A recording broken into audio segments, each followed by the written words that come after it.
Tech Cocktail Sessions, educational and inspirational talks from experienced startup founders, entrepreneurs, and thought leaders. Okay, next up we've got Melody McCloskey. She's the co-founder and CEO of StyleSeat.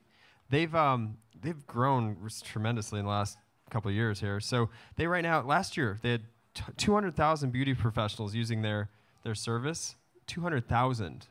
So that 250,000. We just heard it first here. 250,000. We've gone up. 251,000. Anyone? No, I'm kidding. 250,000. And 15,000 cities. Is that right? Or 15,001 cities. And they use the platform for 5.5 million beauty appointments booked. That's a lot. That's a lot of appointments. So that was in 2013 alone. She was recently named Fast Company by Fast Company as one of the most creative people in business in 2014. I don't want to do any more introductions. We're going to hear about what she's been up to. So let's hear it from Melody McCloskey. Let's cross. There we go. Thank you. Yep. All right. Can I get this one on? Oh, we're on. Good. We're live. All right. So first off, I actually heard you talking to folks early on here tonight. Yeah. Well, first off, thank you for coming all the way from, well, you were in Vegas, but I was in Vegas this morning. This morning, which was talking to bankers. To bankers. Lots okay. of bankers. So thank you for coming out here today and sharing your story with this crowd. But first, folks were asking you questions about, your background and like how you got started. So I think that's a good starting point. And then we can talk more about StyleSeat. But how did you get, where have you come from? How did you get into this? I guess is kind of a first question a lot of people ask, just so they get a sense of where you're coming from. Yeah, absolutely. I am not technical. I'm not an engineer, but I have worked in product and working with engineers for the better part of the past 10 years. So I've been in tech in Nerdville in San Francisco for a while and knew I wanted to start a business. Mm-hmm. I thought of StyleSeat because I wanted a better way to book beauty appointments. For the most part, women ask a friend or they go to review sites and sort of, it's like Russian roulette with, your situation, which seems crazy to me. So word of mouth was literally how people would find out. Absolutely. And then I did more research and realized that there's an entire vertical of SMBs in this massive, pretty much $80 billion a year industry in the US that are completely not supported at all. Mm-hmm. So that was a really kind of fun combination of problems I wanted to solve. And so you basically, how did you stumble upon that? Were you just thinking about it one day because you were trying to book something, you find out, wow, I just found out that by my friend or whatever. What was the I sat impetus? on the idea for 2 years. Oh, I wow. wanted to do it and just was too scared. Mm-hmm. And a lot of my friends were really successful, startup founders, and I just thought, like, crap, I'm not as smart as them. I don't know if I can do this. Right. And I finally woke up one day and realized if someone else starts this company, I'm gonna end it. I'm gonna be so pissed. Yeah. And it was like I got to a point one day where my desire to do it and that fire had outweighed the fear, and then it was like, okay, well, I have to do this. This isn't even about me or my insecurities. Like, I have to do this. So so you had this idea. You were sitting on it for a while. You were working at a company. Were you at Current? Is that right? Yeah. Current. So you were at Current TV, solid job, getting paid probably really good in San Francisco, and. So to jump off and be able to do this full time, you're probably thinking, wow, that's scary, risky, whatever. But then, what were the first steps you took? Like, what was that like? Okay, I've got this idea now. I know I'm going to turn it into something, take action. You're not a developer. So what was that early on kind of? I want to start a huge billion-dollar business is crazy, right? That's what you want to do. That's what you dream of. Yeah. But I think to get started, you have to make it an easier problem to solve. So it's like, okay, I want to start a big business. What do I need to do? I need to raise a couple rounds of funding. Well, okay, so I need to raise a Series A, or a seed, let's call it. What do I need to do to get that? I need a technical co-founder. You need design. You need a working prototype. You need some traction. Okay, well, what's the first thing? In order to get a technical co-founder, I should probably have a prototype that's working so I can have, show that to them.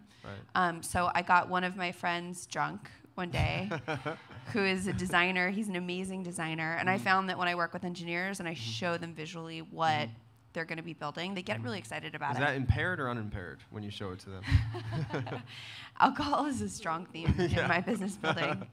Ours as well. I'm serious. So. That's real. Yeah. But so basically, I found that when when you tell a developer something, Right. they're like, okay. But when you show it to them, Right. they go, oh, I know exactly how I'd build that. Right. So I got my friend who's an amazing designer. Right now he works at RDO. He's incredible. He was wow. the lead designer at Current. Yeah. And I got, we had more than 4 beers probably. Mm-hmm. I'm like, this is my vision. Yeah. Will you do it for me?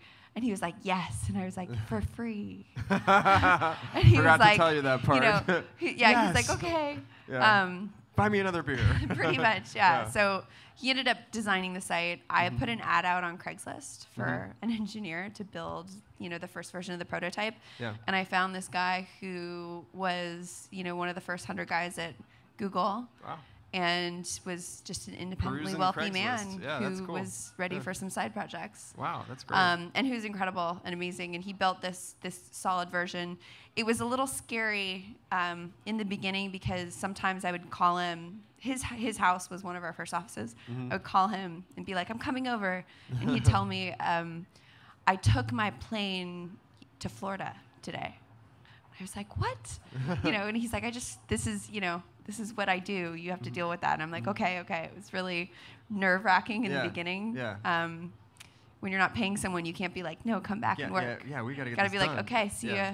I don't care if you take your plane or not. Yeah, exactly. Yeah. But so working version of the site, working prototype, and then Yeah. I was able to recruit a technical co-founder, and we bootstrapped for the first year of the business, and then I raised our first capital, which is close to $1 million, and then That was we went you, from what there. was that? 2 years ago? 3 years ago? It was 3 years ago. 3 years ago. Yeah. Okay. So and then how did you? So you have another co-founder too. Is that right? Who is that? How did you find this co-founder? His name is Dan. He's one of the most brilliant humans I've ever met. He was the lead technologist at Current. So we had Current TV is like a small television network that was started by Al Gore. It's now run or is acquired by Al Jazeera. Right. I managed online distribution for them, and Dan was the lead tech person. So we worked together a lot at Current. Cool. So you knew you could work together. You had a relationship Yeah. where in work that you could. Yeah. You knew that if you had to. Pretty much the first 7 people at StyleSeat were from Current. Oh yeah. That makes sense. Yeah. All right. So. Their team didn't like me for a while. They're like, stop stealing our employees. And then they got acquired, and they probably shed a lot of other people. So that probably Yeah, helps you. there you go. Okay, so that's a good founding story. And then you early on you bootstrap. So how was that? Going from bootstrap. It's horrible. It's like the worst thing ever. Like me and my co-founder we'd work out of cafes because we didn't have an office. Right. And then we would have to move to bars because cafes closed. close at 5 or 6. Right. And we'd still work. So we would come into this bar by my house, and the bartenders hated us because we'd set our laptops on the bar. Yeah. We would work until and 2 order a.m. a couple drinks and that's and it was yeah. such a buzzkill for Yeah. everyone that came to the bar, like the little nerds in the corner. But we worked from 10 a.m. until 2 a.m. every single day. I did not take a weekend pretty much that entire first year. Wow. Sorry. I'm sorry. And then, so were there any along that way? Were there any pivotal points where okay, this is definitely gonna work, or this is gonna, I don't know. I'm sure that was an up and down. Well, in the beginning of your business, you're always the most excited person in the room Right. about it. Yeah. Even when you're talking to customers, you're pitching them, and they're Yeah. don't know if they're ready for it yet. You're talking That's a to yes. yeah, you're talking to potential partners. You're Right. talking to people you're going to hire. You're talking to potential investors, and everyone. You're like, this is the greatest thing ever, and Yeah. they're like, I don't know yet. Yeah. So that's really hard. Yep. I think though, we always from day one paid very, very close attention to our customer.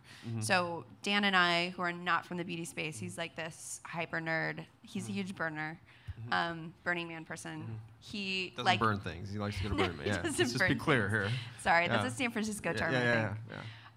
But since I've known him, he's always had 1 week he'll have bright pink hair, and then he'll have bright blue hair, and then it's zebra print, and then it has his name. He's kind of crazy that way. Yeah. But we hung out in salons, sat at the scheduling desk of salons and watched how customers came in and what those interactions were, and every single version of the app and the site we would send to our customers and get their feedback. And I think we were really iterative and flexible and lean about how we built the company from the very beginning, and very, very disciplined about that because every day, like I would calculate, I'm like, today cost us $2,500, you know, like I'm very attuned to, you know, dollars and data. Right. And so we had to be super disciplined. Right, that makes which sense. I'm thankful for, but I never want to do that again. No, it's good. Good to learn that lesson. Okay, so then you end up raising your seed funding. You've now since then raised what, like 14 million, 14.5, something like that? Something like that. And along the way, like, how big are you now? How big is the company? We announced a couple of months ago that we have powered over $500 million in appointments across our platform. That's pretty impressive. Yeah. That's awesome. Let's hear a little bit. Yeah, that's pretty. Yeah, it's pretty awesome. I don't have an applause meter apparently. Okay, so and then how has your role shifted? I mean, you've been on the road quite a bit lately. Like, has that, you know, obviously from the days when you used to work at the coffee shop to the the bar, like, is that still the same thing? I mean, are you doing that from everywhere now, or like, how's your role shifted overall as CEO? I mean, I was the janitor and customer support and the salesperson and all that stuff. So I've played pretty much every role of the business. It's definitely changed. I feel like, you know, being a CEO, probably just working at early stage all the way up until where we are now, which is still early stage, but we're much bigger. We have 34 people now, which is more than 2 people we had before. That's a lot more, yeah. Your role changes every 2 months, which is why I love it. Like, I think I really thrive in the chaos, and I love that in the beginning it's one thing, and then every couple of months as you get bigger and you have more customers, and then all of a sudden, like, celebrities invest, and that's a big deal. And all, you know, every milestone that you make or big deal in the business kind of changes your role. And that's been great. I mean, I don't have to, you know, talk to customers all day and help them reset their password. That's nice. Although that is, I mean, that was helpful back in the day. You had it to do that. absolutely was. Had to do that. Now you have other folks. Now I'm the one asking my support team, what's my password? Yeah. All right. So, so you talked about funding, and we talked about how much you've raised, and you've got some celebrity folks that have funded. Who are your biggest celebrity funders? Ashton Kutcher and Guy Oseary with A Grade, and then we also have Sophia Bush, who's awesome. She's awesome. Actress, yeah.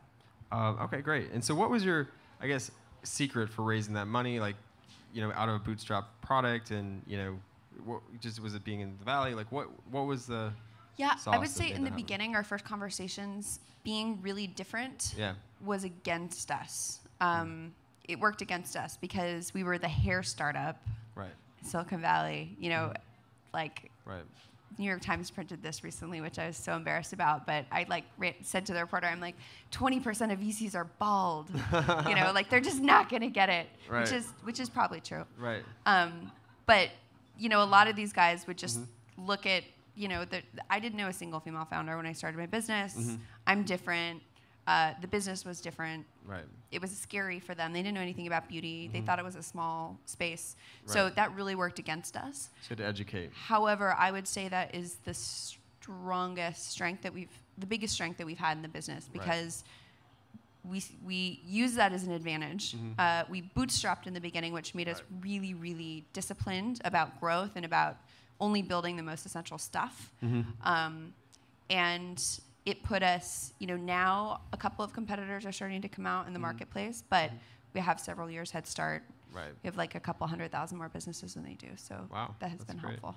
So early on, you were like the fact that it was hard in the beginning actually made it better for us. That was because it wasn't a trend. Yeah. It was blazing a path, right? Okay. So now it's a trend. So how do you defend that position? Well, we have a lot more traction. I think that's helpful. We grow the average stylist and salon's revenue by 70% in the first year just with our free product. So our customers like love us. Right. Like when I go to meetups, you know, in like Atlanta or Chicago, there's like, I'm like the Bono of hair. You know, like these women come up to me and there's tears, there's crying, there's grabbing, there's talking, like you have helped me, you know, be more successful for my family. I can support, you know, I can do what I love for a living and better support my family. It's really powerful. I think that has been it's a huge defensibility for us. Right. And so you've got, like, it's not just hairstylists though. Like if you go to the app, you can find a barber. You can find somebody that can do a facial. You can find like all these different. We are not just a lady app. Right. Guys, you can use this too to get your hair cut. Right. And massage. You can book a massage. Yeah. So I was just browsing. How many people have that? You should. If you don't have the app, you should definitely download it today. Check it out and see all the different categories and things you can get locally. But the folks that are on there, are they all independent? Do they work out of their home? Do they have a space? Like, can you tell us a little bit more about who those people are? Yeah, it's definitely a mix. Yeah. I'd say we have more independent stylists, makeup artists, nail artists, massage therapists than employees. However, 99% of them work out of salons. So you're still, going to the nail salon to get your nail art done, but that stylist just happens to be an entrepreneur working for themselves. Cool. Okay. All right. So far, like, what's the hardest part, Ben? Just in general, I know it's a really, really broad question. I'm sure you have like ups and downs and everything else, but is there one part that just sticks out? You're like, wow, that was really terrible, and we got through it because whatever, but that was a real harsh reality. I think we've almost died as a business like 972 times. I think that's true for a lot of businesses, actually. So in the beginning, fundraising, like that first year of bootstrapping, that was hard. Yeah. That was crazy. Hard, yeah. Like my budget was like $5 a day for living. So if I was like not mooching off of someone else's lunch or something, then I like couldn't hang out with my friends. Like that was really hard. But then we raised $1 million in that first round. And then it was like, oh crap, we need to hire. And then hiring became the biggest issue, and then we solved that. And then it was distribution or a product thing or we've had a lot of crises. Yeah. Right now, I'd say hiring is really critical. Yeah. That's a hard thing for us. I think I picked when we connected when we came back from the hotel here. I think you were doing an interview. Were you doing an interview? I was interviewing someone. someone. That's what I thought. Yeah, you were interviewing somebody. But I mean, you have I interviewed someone recently for a position, and she turned to me. She's like, "I don't think you could afford me." And I was like, "Really? You let me worry about that. How much do you make?" And she said $700,000 a year. You said you're absolutely right. Plus several $1 million of stock, and I was like, "Let's talk next year." Yeah, exactly. Not now. Let's talk after our next year. Yeah, Holy that's really crap. big. That's crazy. Yeah, that's crazy. But like that's what you're up against, and right. like the Ubers of the world are sucking these kids out of college. Right.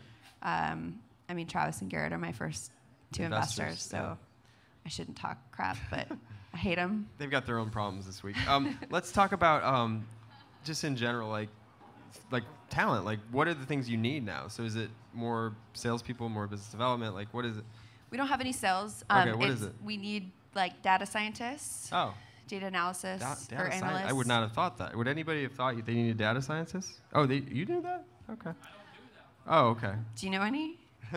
Anybody Melody know any? at StyleSeat.com. He knows somebody. Yeah. Data scientists and engineers. Okay. So back end, kind of keeping things running. Yeah. Okay.